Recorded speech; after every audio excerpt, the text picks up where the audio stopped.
It's 2 minutes past 8. It means one thing. It's SportsFeva time. Peter Swampy Masters joined me in the studio. He's warmed up now. He's ready and raring to go. A big good morning to you, Peter Swampy Marsh. Good morning, Matty. I tell you what, the sporting calendar this time of year is a little bit like the Bruce Highway this morning. Ooh. Fairly congested, plenty going on. Finals in the States, ramping up to mid-season. We'll be talking about Origin in a couple of weeks. It's a good time. It's all happening, Swampy.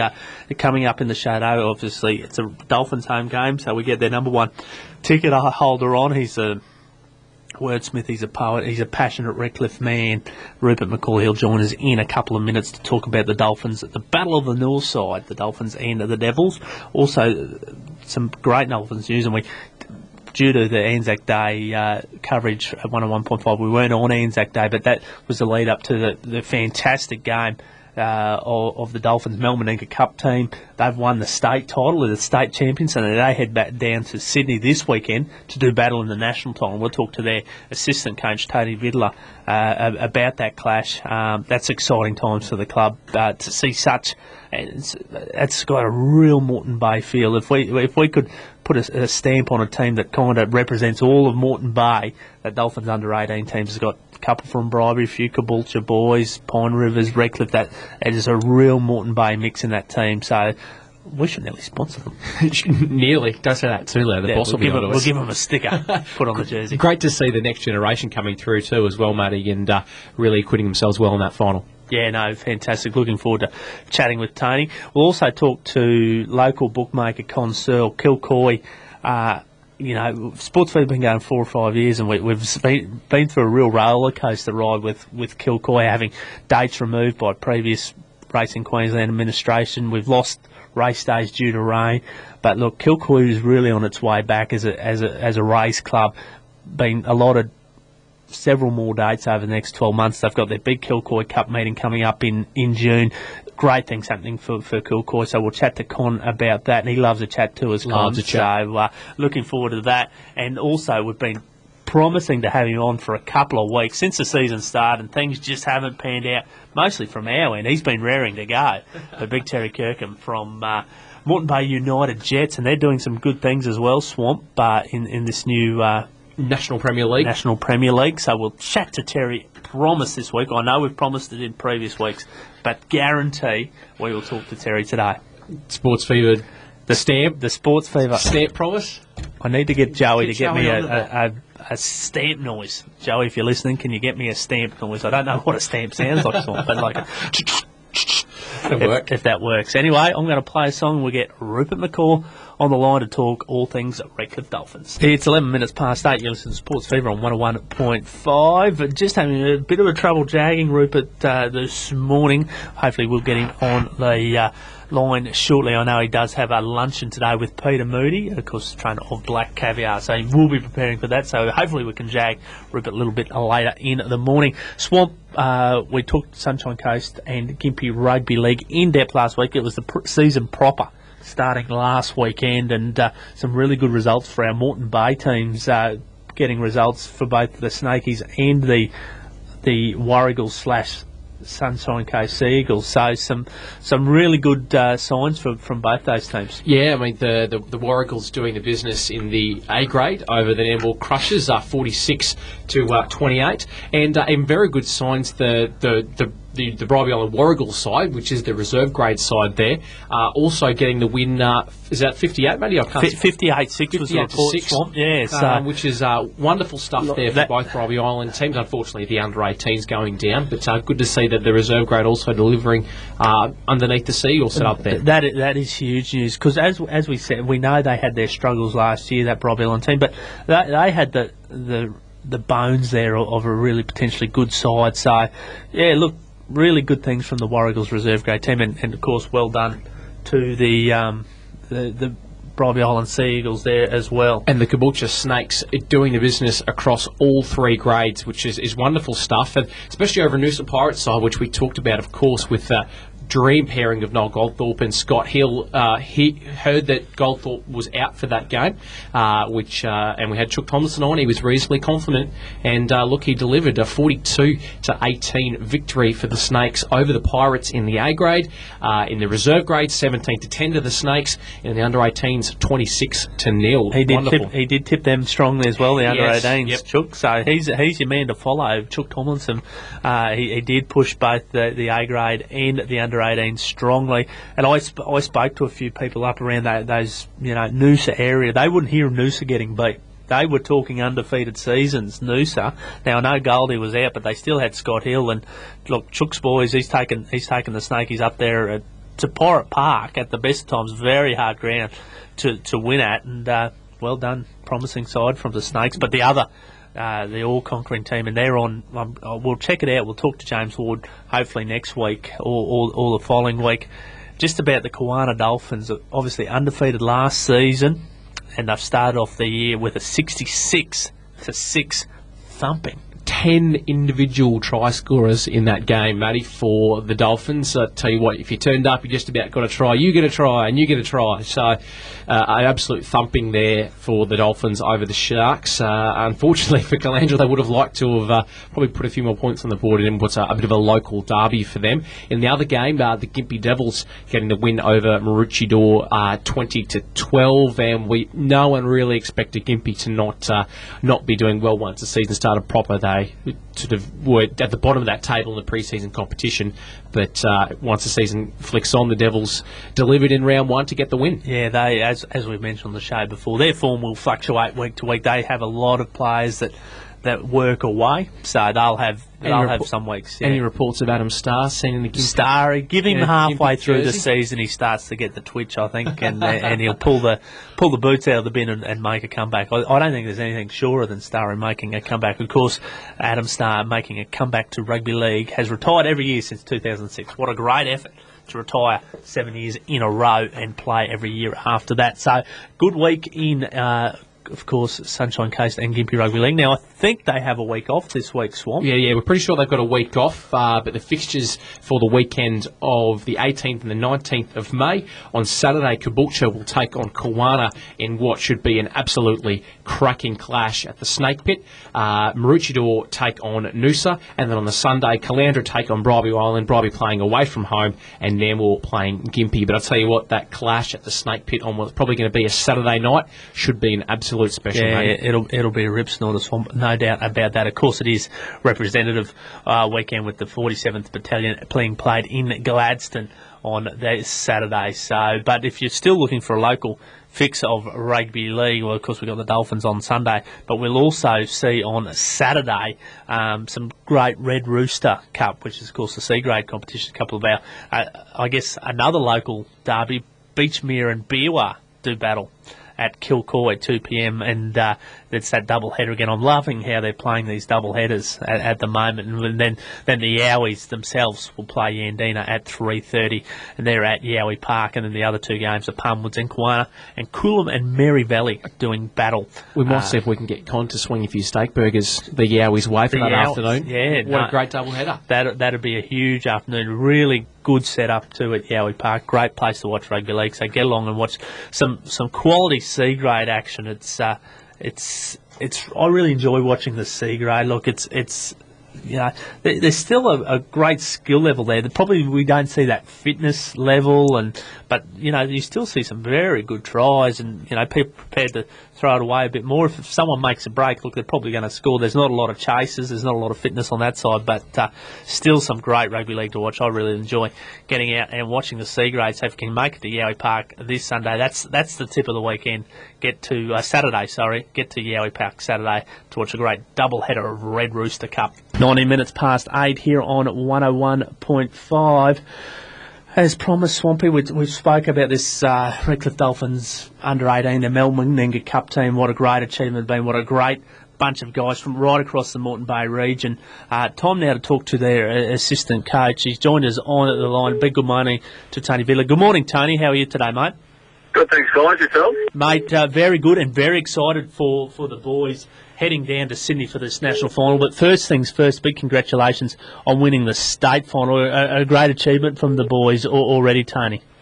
Yeah, a wonderful achievement from the guys. Obviously some people would know that we made the grand final last year and stumbled at the final hurdle. But this year, with the second bite of the cherry, they made sure they got the job done. So it was a wonderful performance right through the series and particularly on grand final day. It was excellent. A wonderful maturity showed by those players, Tony, to come back and bury a few demons from last year from a bunch of players that majority would still be sort of 16, 17. So wonderful stuff from those young players to do that.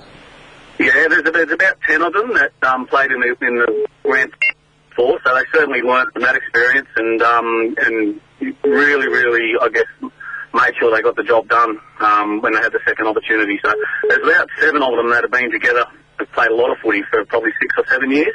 It was good for them to experience that win together as well.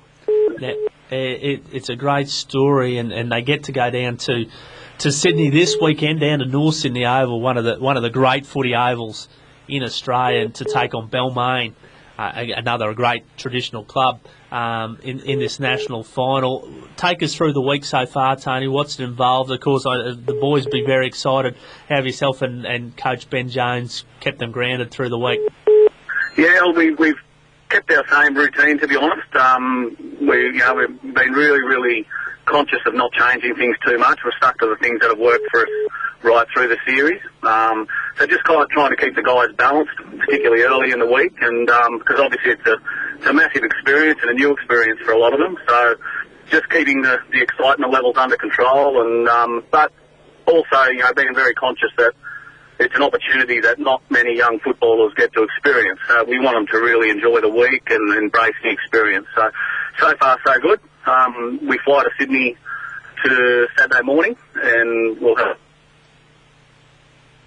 Have we got Tony there, Matty? I think we've Tony. We've just seemed to have dropped Tony out for a moment, Swamp, but obviously a great team. Take us through a few of those names in that team that you're across there.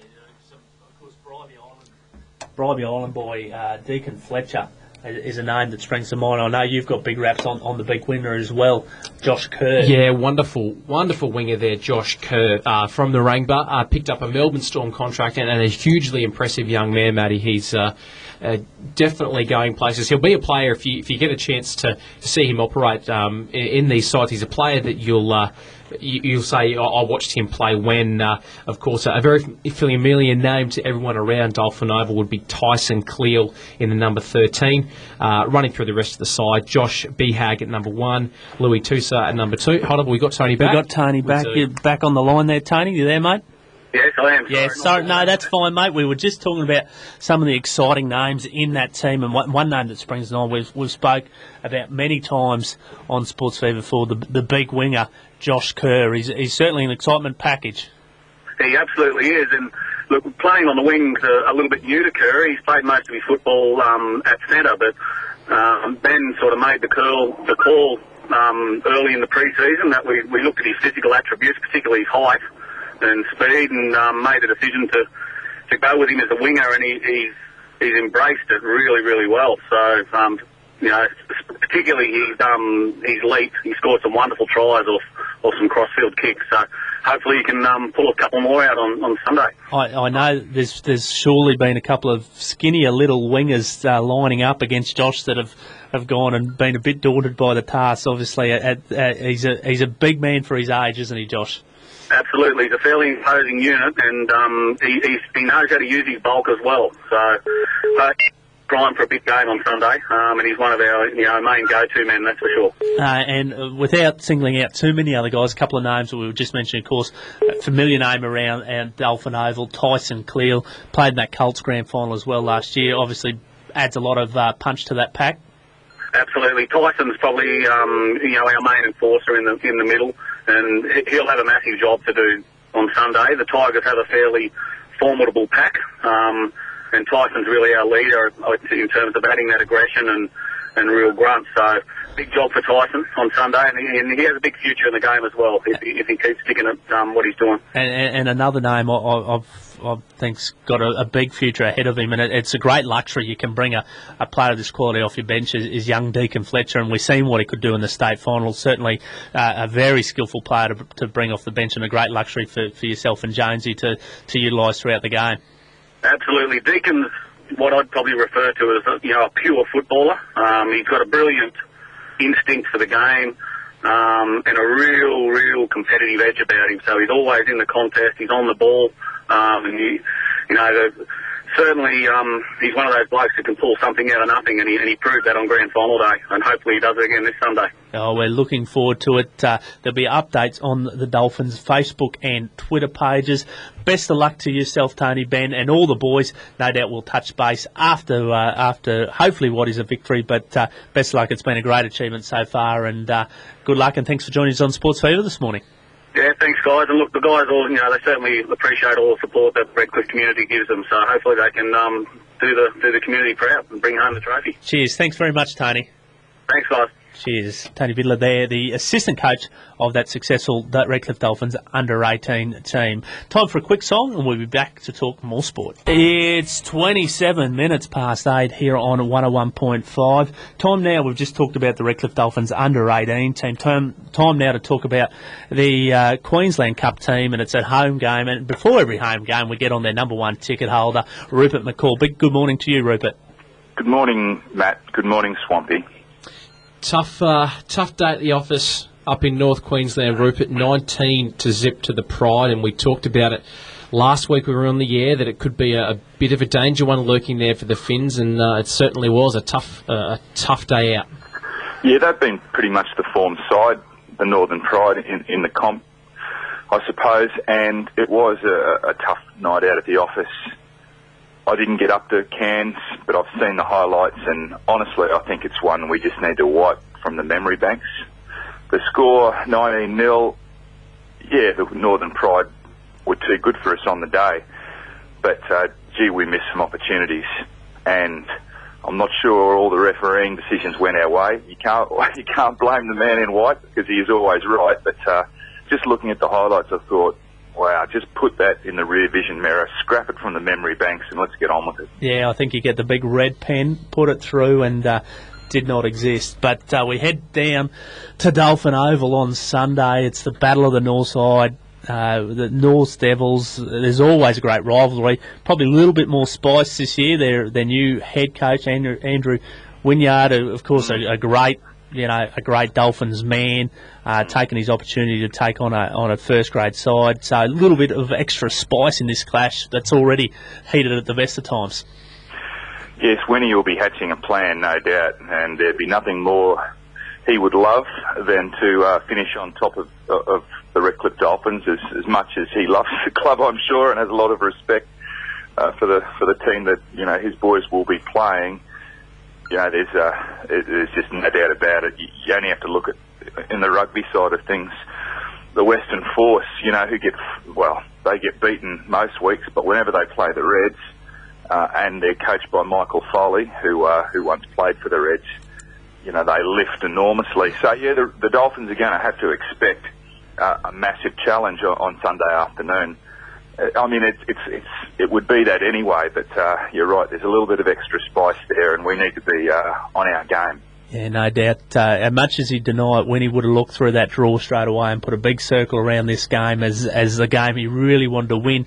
A couple of big ins in the last couple of weeks, of course, for the Dolphins. Jake Marcato and Troy Geese back in the side over the last couple of weeks after being out with injury. They certainly add a bit of punch to that pack. They do, and they're very, very welcome back into the Dolphins pack, hunting around the edges, looking to put some big defence into the equation as well as finding some gaps and just doing what they do best with Badiaki, and they're going to have to be close to the top of their game on Sunday afternoon. Zach Strasser is young Zach out for a few weeks. Is my mail right there? Well, that's the mail. Had nothing confirmed, Rupert. I'd assume we probably have the similar mailman doing the route, but that is a little bit of a whisper. That is, but not confirmed at this stage. But that is a whisper that Strass could be out for a few weeks.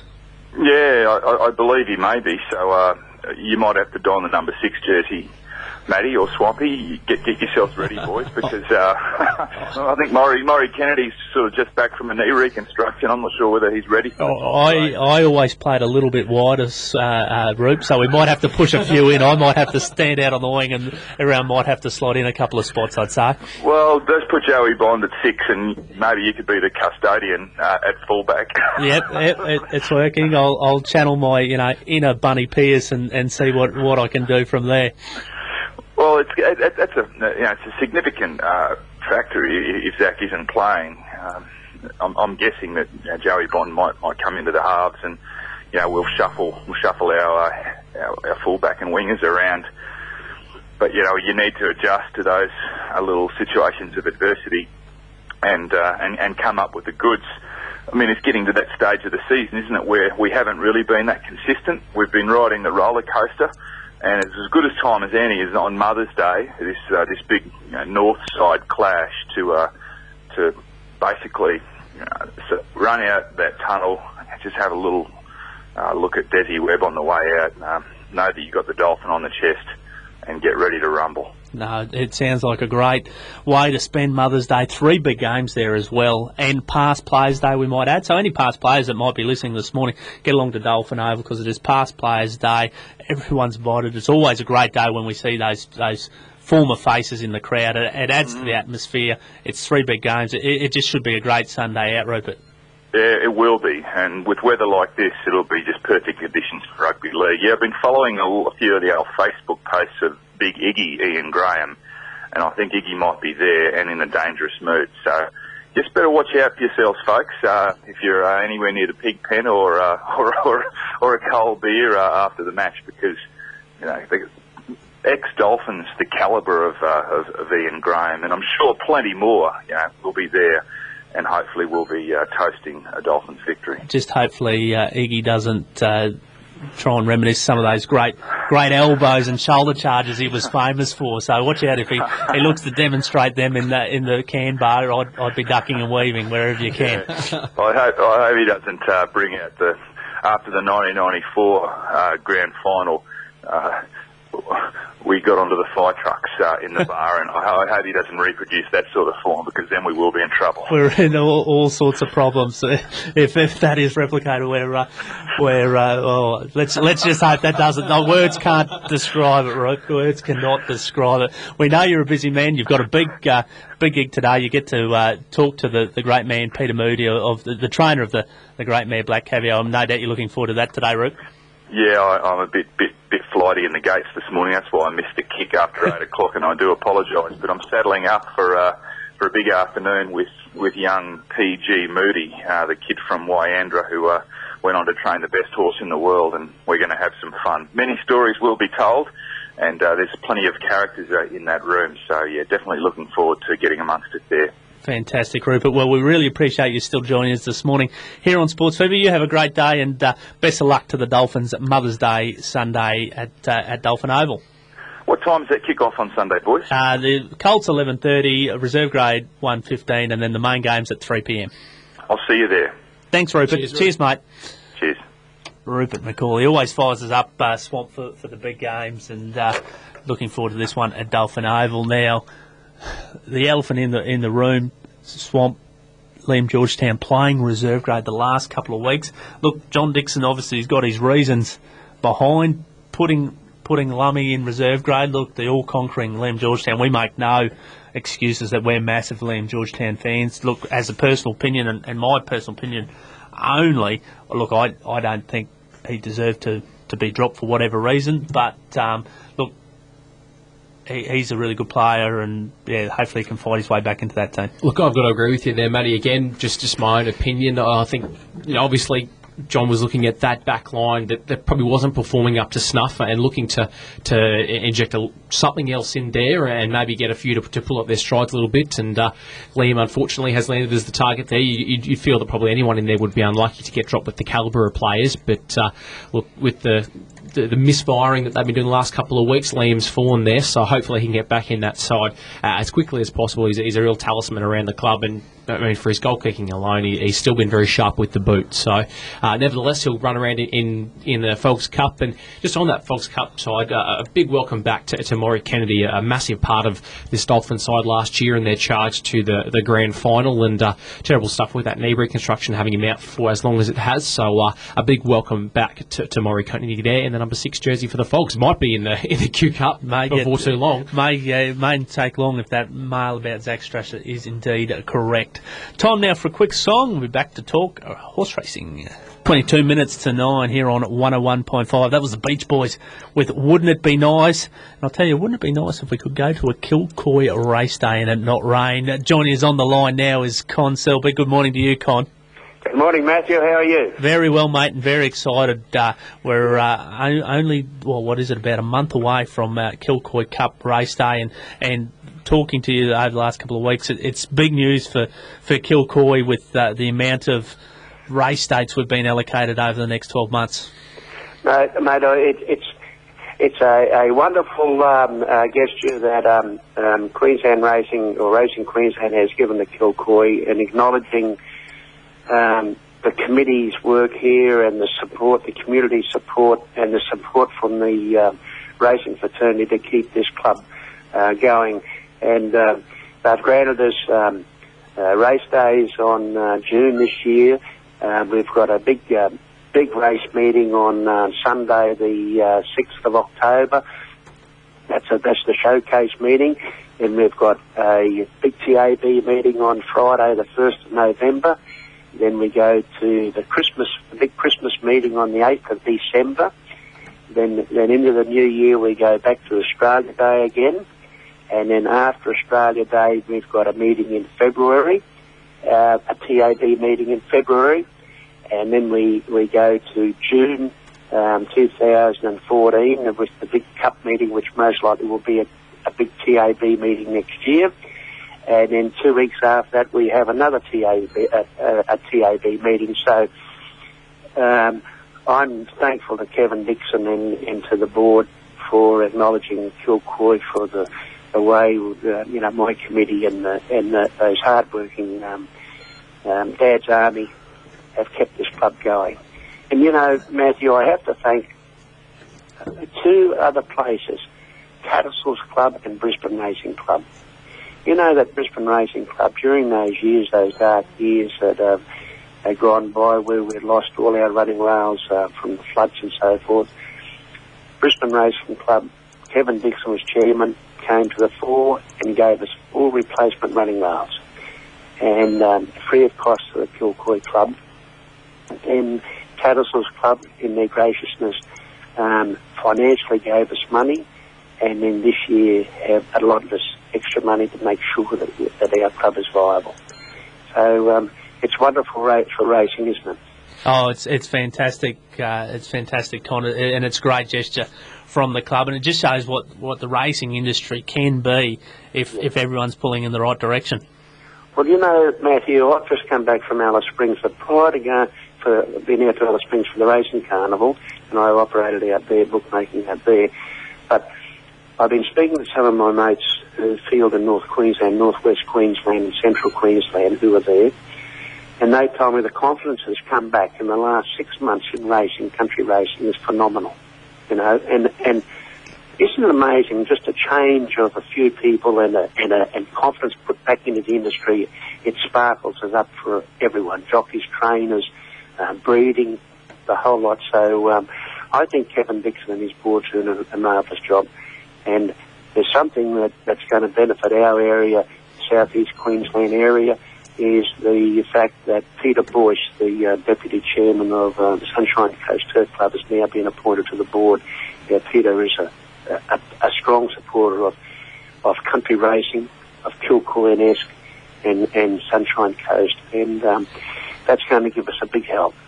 Oh, it certainly is a great appointment, and these days. I'll tell you the one date, we've got the Kilcoy Cup coming up, we've got that showcase meeting on the Sunday, but the date that's really excited me, Con, is that Friday, the 1st of November. Kilcoy's put Friday racing on the map, and it'll be great to have a Friday meeting again. Yes. I think, Matthew, what's happening, and I assume this, I have no prior knowledge of this, but I think what Queensland Racing are doing is just testing the waters to see how these Friday meetings go. I believe that Friday meeting, the 1st of November, we'll get a big crowd here. Oh, I've got no doubt. You'll pack that one out, yeah. And I think that, we'll get coverage, and but it's just wonderful. And the Kilcoy Cup, the 6-race program, the biggest prize money you've seen for a long time in a meeting. And we've got the Bruce Duncan Memorial Trophy for the leading jockey for the day. We've got the $20,000 QTIS fillies only women jockeys or female jockeys race. That's going to be a big draw card. Con, they don't call it the Moonee Valley of the North for no reason. How is the track shaping up ahead of the big cup in June? Great. I've been out there just before I went away to Alice Springs. I was making sure that the track's perfect. We top dressed a lot of the area. It's just absolutely magnificent. I'm looking forward to it. I hope those steak burgers, it's over a month out, but I'm tasting them already, Con. But just back to that, obviously there's the trophy and the prize. For any jockeys right now, I know it's Ipswich Cup Day on the day as well, which adds to the excitement on the race day with the bookies operating on the other meetings as well. But what a great opportunity for the jockeys as well to pick up some extra prize money. Oh, it's enormous. Like you have a look at that. Ian McCauley, our committee man, he and his wife have graciously given us the money to have this fillies race. It's a $20,000 race for QTIS horses. We've got the Brisbane Livestock bonuses, $10,000 bonus there to the race. We've got a free service to Top Echelon for first, second and third. And, of course, Top Echelon, one of these horses won yesterday, Top Rava. We've got all the women jockeys who ride in the race will get a $100 bonus for riding in the race. The leading woman jockey of the day will get $500. The leading male will get $500. And, of course, Bruce Duncan Memorial, which we acknowledge Bruce Duncan's life here in Kilcoy, and graciously donated by the Duncan family, is for the leading jockey of the day. So, then we've got the Kilcoy Cup. It's the Keith Beavis Memorial Cup, and as you would realise, Beavis and Bartels, that family, that combination family, have supported this Kilcoy Cup for nearly 30 years. It's just a wonderful meeting. Oh, it's going to be one of the biggest ever. Let's just hope the weather gods are smiling on us, Connor. We've had a bit of luck with this Kilcoy Cup meeting over the last couple of years, thankfully. I know Australia Day and a few of the others have copped the hammering, but this one, as always, the sun has looked after us. Con, we'll get you on just prior to the Cup. I'd say it'll be about the 13th or about the 12th of June to have another chat to you just in the lead up to Kilcoy Cup. But the time will go in no time, and I can't wait personally, Con, and I'm sure you're very excited about it as well. I look forward to it, and I look forward to talking to you, Matthew, and all the very best, man. Always great to talk to you, Con. Thanks very much, mate. Thank you for your support. Bye-bye. Cheers, Con. Con Searle, local bookmaker and Kilcoy Race Club committee member. Swampy, that's going to be a big day. Have you got that in the diary? In the diary, locked in. Don't worry about that, Matty. It's actually my sister's birthday, so I might have to... What a great birthday present. After the races. I'll have to duck in, see her, and then continue on to bring Kilcoy. her to the races. Shout her a steak burger and a cold beer, Swampy. Tip her a few winners. What a great day out. She's not one for too many cold beers, but I think she might be one for the fashions on the field, which is a tremendous event whenever there's races at the Kilcoy Race. She's not there. I'll be very disappointed in you, Swampy. It's it's fantastic to see the rest of those meetings get granted to the club as well.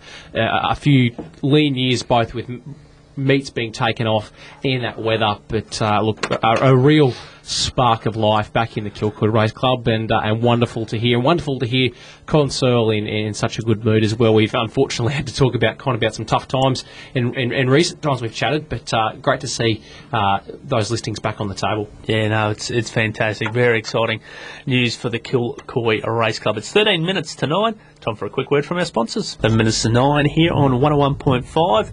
Time now to talk to one of our newest teams in the Moreton Bay region, and we're talking to their head coach. It's Terry Kirkham from the Moreton Bay Jets. Big good morning to you, Terry.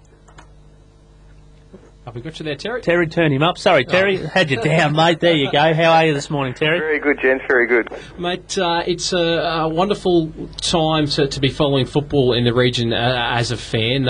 But for those who haven't necessarily followed the off-season developments in the sport as a whole right across Australia, give us a little bit of a rundown about the National Premier League and where this competition sits in the grander football landscape in Australia.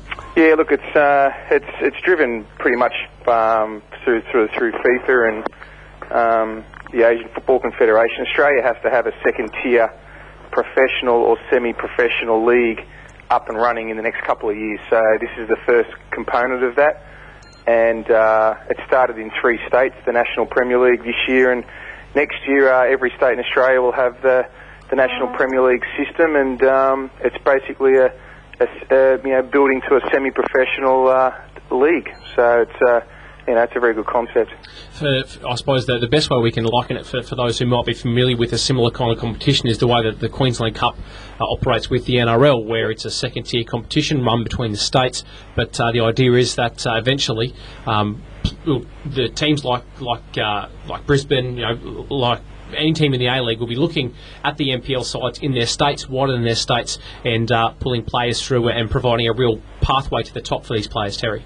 Oh, look, that's right. And at some stage too, we'll enter the system where it'll become sort of like in England, where there'll be an FA Cup system, and there'll be chances for clubs like ours to play against the A-League clubs in a cup system, and also and travel and play against teams in other states down the track. So, look, it's definitely the way to go. They've tried a system before, the QSL State League system a couple of years ago. It didn't work, and the financial models on that wasn't right.